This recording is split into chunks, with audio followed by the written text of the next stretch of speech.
Orang awak. Aku dah cakap aku punya, aku dah minta kerja sama tadi. Apa alasan orang atasan buat macam ni dekat orang Melayu? Mereka nak berniaga, nak mencari sesuap nasi pun susah hari ni. Kita Melayu kot. Kenapa tak nak tolong bangsa sendiri pun? Warga asing pun tengah berniaga dekat berniaga apa di jalan pantai. Dari hujung ke hujung dikuasai sepenuhnya oleh warga Bangladesh.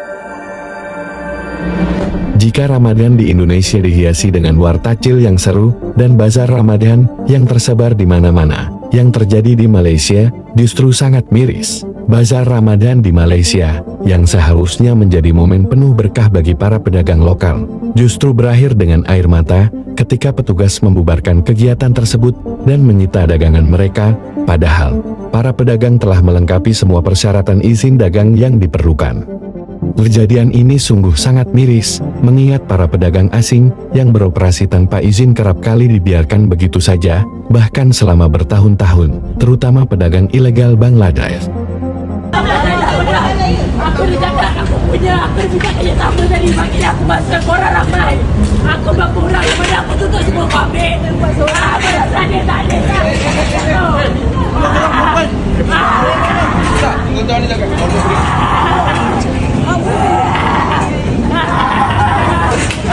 Rangka sebagai putih, rangka sebagai putih. Tolong.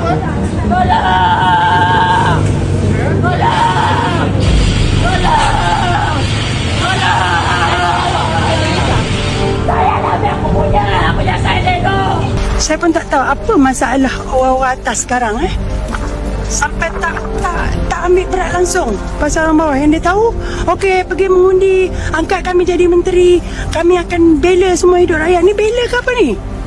Ni bukan bela lagi dah ni. Ini nak melingkuk, nak matikan semua orang ni. Datang satu-satu, semua tak betul. Semua cakap diri dia betul, suruh undi dia. Bila orang undi dia, apa jadi? Tengoklah ni.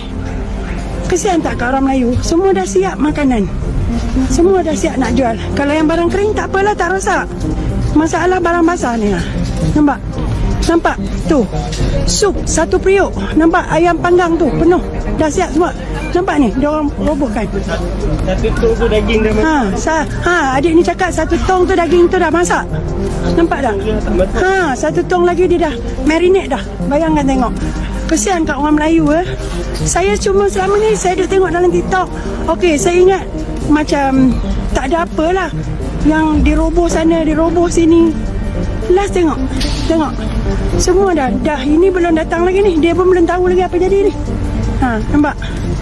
Nampak ni adik-adik ni. Semua dah masak, diorang cakap. Saya pun tak tahu apa alasan orang atasan buat macam ni dekat orang Melayu. Apa masalah? Tolong bagi tahu. Kita ni orang Melayu ni penduduk asli kot. Tanah Melayu. Saya pun tak faham lah. Macam ni punya undang-undang, duit dah bayar, cop semua sign. Semua dah dapat. Tengok kesian kat penganjur. Langsung tak tidur daripada malam tadi. Ini buat kita ambil. Kita ambil apa? Kita ambil apa? Ya, hari ni jabat kita boleh. Ambil apa? Ambil bunga belakang. Ambil bunga belakang dulu bagi sini. Kau kita biarkan api itu. Okey. Putih belakang dulu. Ambil putih belakang dulu. Kau kita biar kita. Kita boleh buih ya. Kita boleh ada buih. Boy. Ambil putih dulu lain belakang bang, ambil bunga kita. Ambil bunga lain dulu. Lain bunga sini saja. Bunga belakang dulu. Bunga belakang dulu. Lain bunga putih bagi kita. Apa ni kau jangan mulai. Tino jiwa di dalam jero tu. Weh apa lain putih? Aku tahu belum tahu. Di dalam jero tu. Tino jiwa di dalam pom lain putih. Lain jiwa lagi. Kesian betul aku tengok dekat peniaga-peniaga Melayu, peniaga bazar Ramadan. Habis semua kemah-kemah, meja, barang semua kena angkut, kena ambil dengan majlis. Kadang ada yang ada lesen, Tapi mungkin tapak tu tak sesuai. Tapi tak boleh ke bagi kelebihan sikit, bagi kelonggaran sikit, orang cari rezeki bulan puasa, bukannya sampai setahun, sebulan je pun. Itu pun tak boleh ke? Bagi kelonggaran orang cari duit raya. Orang semua ni bukannya orang senang, orang susah. Kalau orang senang dia tak berniaga. Kita sebagai manusia yang waras akan melihat wajar ataupun tidak kakak tadi diperlakukan sedemikian. Kita semua tahulah kakak tu sampai dia menangis macam tu sekali, makna kata dia bukan orang senang. Dan kalau bukan orang senang, kenapa nak dirampasnya barang-barang untuk kakak tu mencari sesuap nasi? Hidup dalam ekonomi riba ni, orang berniaga tepi jalan, mana ada yang untung sampai bilion-bilion, juta-juta. Depa fikir nak bayar duit sewa rumah, depa fikir nak bayar keperluan-keperluan asas. Tup-tup barang yang depa berniaga, yang depa keluar modal, nak dirampas oleh penguatkuasa. Macam mana ni?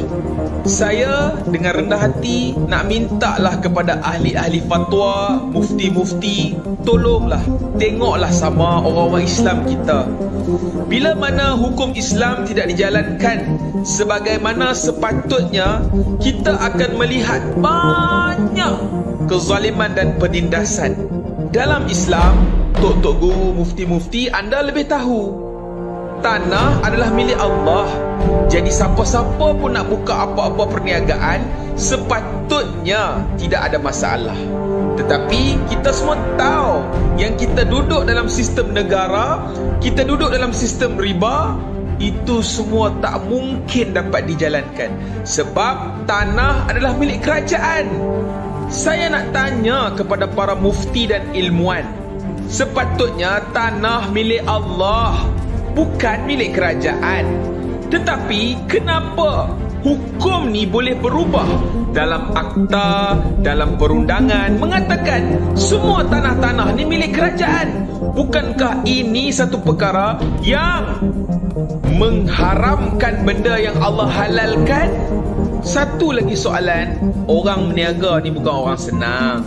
Bolehkah kita rampah barang orang yang berusaha mencari sesuap nasi untuk keluarganya? Jalan Silang ni berhampiran dengan Pudu. Dulu tempat ni popular dengan Metro Jaya zaman-zaman 90-an dulu. Tapi sekarang ni kalau korang pergi, korang akan rasa macam korang warga asing di bumi Malaysia. Dari hujung ke hujung dikuasai sepenuhnya oleh warga Bangladesh. Malah semua sektor ekonomi dikontrol oleh mereka di Jalan Silang. Korang pergilah tengok, korang akan rasa macam ini Bangladesh ke bumi Malaysia ni? Dan yang paling buruk sekali, diorang ni bukan sekadar menguasai ekonomi, diorang juga ada buka pusat pelacuran Bangla for Bangla. Bagaimana pendapatmu, Sob? Melihat warga Melayu sebagai bumi putera malah diperlakukan seperti warga asing, sedangkan warga asing yang ilegal malah seperti dilindungi. Apakah pemerintah di sana sebenarnya lebih buruk dari Konoha? Tulis pendapatmu di komentar.